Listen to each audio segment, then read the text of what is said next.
Hey, Tom here, FlipAnythingUSA. So I don't have but a minute here because I got a Zoom meeting in about 15 minutes. Look, first of all, listen, is there reason to panic with the interest rates being up? Yes and no. But I thought you would find this interesting, some of you, is, you know, I've got a book here, and I don't mean my book that, this is my book of notes from the 1980s and 1990s. And I just wanted to share this with you real quick. I'm going to show you the interest rates that I was paying back in 1986, 1987, 1990. And I think you'll find it really interesting. And for some of you, I'll give you some relief. It's the best thing I ever did.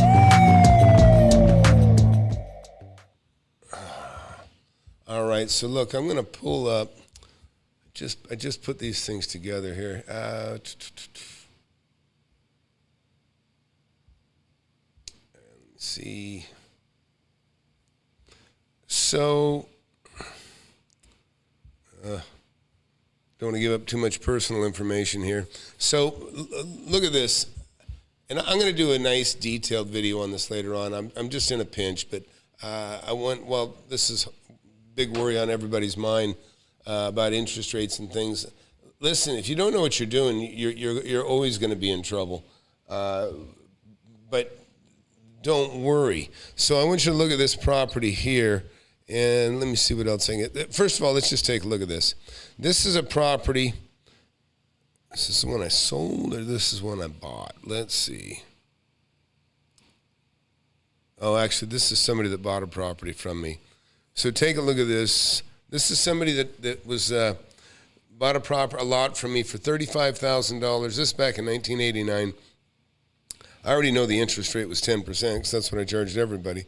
But I want to show you, let's see, interest rate.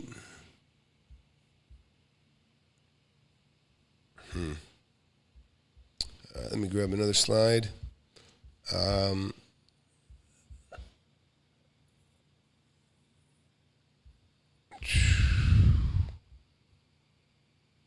Oh, well, actually, this is interesting, too. This will give you an idea of the kind of money you can make anyways. But I assure you, everything I paid 10% interest back then. And I'll go to more of it in a minute. But on this little deal here, look, I bought this for $9,000. Looks like $9,000, if you guys can see it. I bought it for $9,300. And then, and that was in 1989, March 1989. And then in October of 89, I sold the same lot for $35,000 and made a cool 25 grand. And that's, you know, that's the things that you can do with land in general.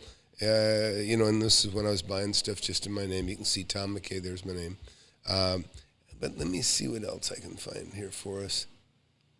There's actually a lot of cool stuff in here. Nope, that's not what I'm looking for. But hey, if anybody's got any questions, and just shoot.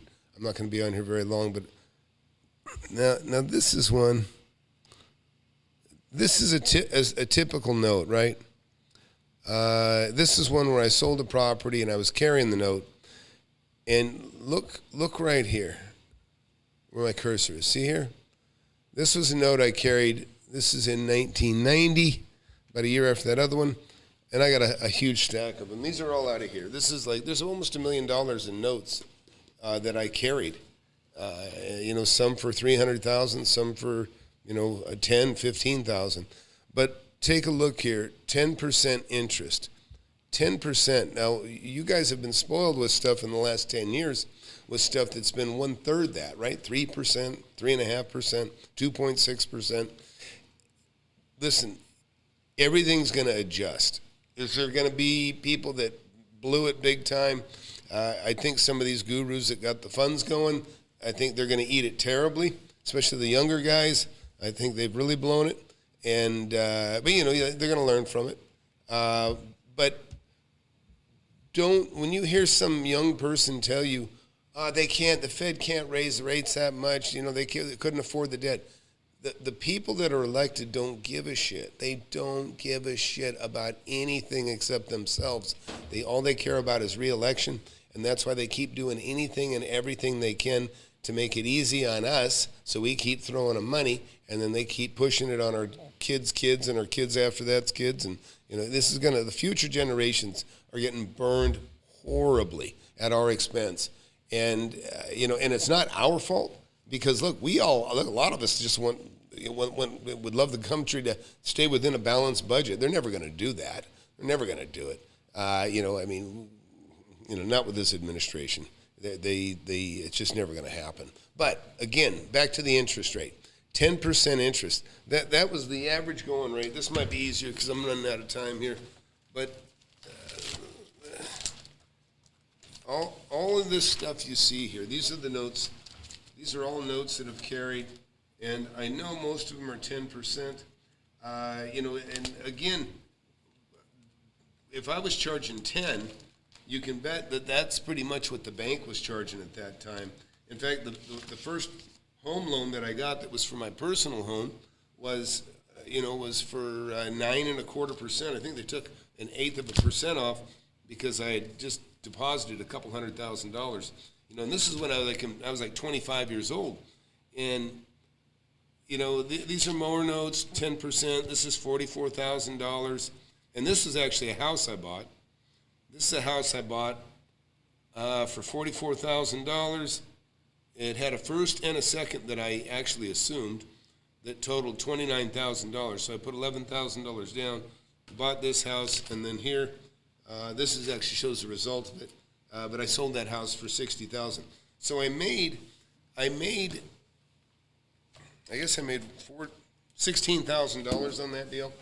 And again, that was just in a few months.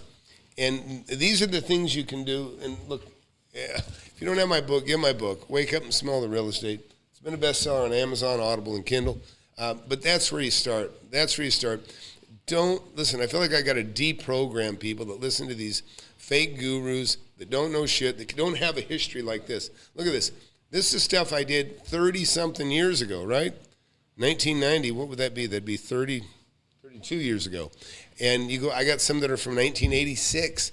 I've been doing this a very long time. When you see the history, you have a history to reflect on. If your history in real estate's only 2 to 9 years or 10 years, obviously, there's a lot you don't know. There's a lot you haven't seen. But anyhow, I just want to tell everybody, it's a great time to hold tight onto your money. You should, whenever you buy a piece of property, you should be excited like Santa Claus is coming, and that you're going to make a bunch of money. You're going to get a big gift that's going to be your profit on this deal. If you don't feel that way, you're probably making a mistake. And you should never be scared when you go to buy a property. If you're scared, that means you don't know enough. That means you don't know. You need to know. You know how you have confidence when you know something. If that's how you feel that you don't know, now you better get educated quick, because there's two things that can happen. You can have a deal that maybe you even have it, and you're afraid because you don't know if it's a deal. And that's the worst position, because you go forward, and let's say now you're upside down and now you're stuck in something. Like I say, easy to do, hard to undo. But the flip side of that is having a deal not knowing, and then pushing it away, and then finding out you could have made a bunch of money. One of the story that I like to talk about is I got a remote control television back in the 80s, which was kind of a rarity. You know what I mean? They weren't that, just wasn't that common. It was just, they were coming out. Anyways, so it was in the 80s, and I got this TV at a garage sale or something, or somebody said, hey, you can have it for $50. So I was excited. I got it for $50. Got the TV, he got a remote, but the remote doesn't. He goes, but the remote doesn't work. The remote doesn't work. And so I'm going, well, it's still a good deal, but I'm like, it'd be a really great deal if the remote worked, right? So I get that thing home, set it up, turn it on. Ah, man, color TV, everything's cool. It fits nicely in the corner of my shitty apartment or wherever I was living. It was always shitty, believe me. By the way, even though I was a millionaire, I didn't waste it. In other words, I didn't spend a lot. I kept I said shitty apartment. Believe me, it was not fancy. I lived in my building before. I had a building that was hundreds of thousands of dollars. Even when I was a millionaire, I lived far below my means. And that's something I want to emphasize to you guys. Live far below your means. Feel good. Don't worry about looking good. Worry about feeling good. You see me smiling, and I'm driving a truck. I'm talking about in the early days. And the guys that are driving nice new cars, they're sweating their payment on that car at the end of the month. Shit, I got $500,000 in the bank, and I'm just driving a nice, decent, reliable truck. Nothing fancy. That's what you want to do. You want to feel good, not look good. That's the main thing. Anyways, back to business here.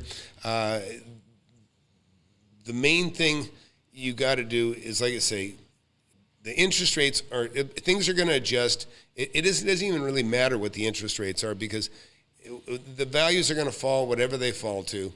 And there will some that'll be damaged and some be bad. There's other stuff that are cash flow. Look, I got a lot of property. I got 165,000 square feet of rentals. Now, I've got houses, but not so much residential anymore. I have, more than 120,000 square feet of commercial and industrial properties, and I love that stuff. I have offices, maybe 40,000 of office, and all of it's good, all of it's full, all of it's pushing out cash flow, and that's what I live in. I don't really care if those values drop on those buildings. It doesn't really matter, because they're leased up. The leases aren't going to change based on the value of that building. The lease is the same. The cash flow is the same. All I got to be concerned is that my tenants can survive whatever downturn they're dealing with. But again, you gotta build your brain. You got to get some skills. One of the easiest ways, and I'm plugging my book because I don't know of a better book. For $10, you could be reading this in a couple minutes on Kindle.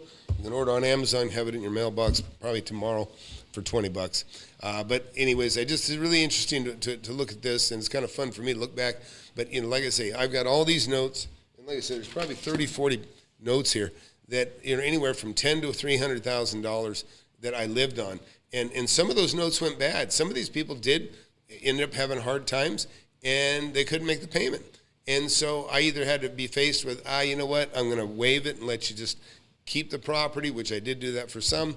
Others I said, well, I don't have to foreclose on you. There's an alternative to foreclosure. You learn about that. But I let them out. I'd take the property back, and I'd sell it again. There's all kinds of ways to make money. But I got a phone call I got to get in about 4 minutes, so I'll leave it at that. And, hey, thanks for watching. Please hit that subscribe button, hit that like button. Also, jump in I've got a TikTok, I've got a Facebook, and I've got Instagram. I hired a Monica today, and she will be running that, and I'm happy to answer video messages. Give me a message video, and I will answer with a message video on TikTok and that sort of thing. We'll see you later.